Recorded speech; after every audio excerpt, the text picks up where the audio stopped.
كلنا عايزين، وكلنا عايزين نفس الحاجة، بس بنتكسف نقول كلنا عايزين الفلوس. فلوس؟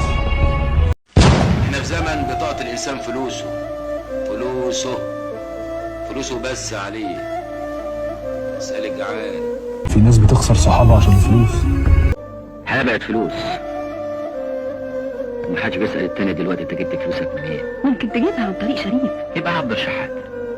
ده خيالي وعايش في الأوهام، ما انتش حاسس بالغابة اللي احنا عايشين فيها.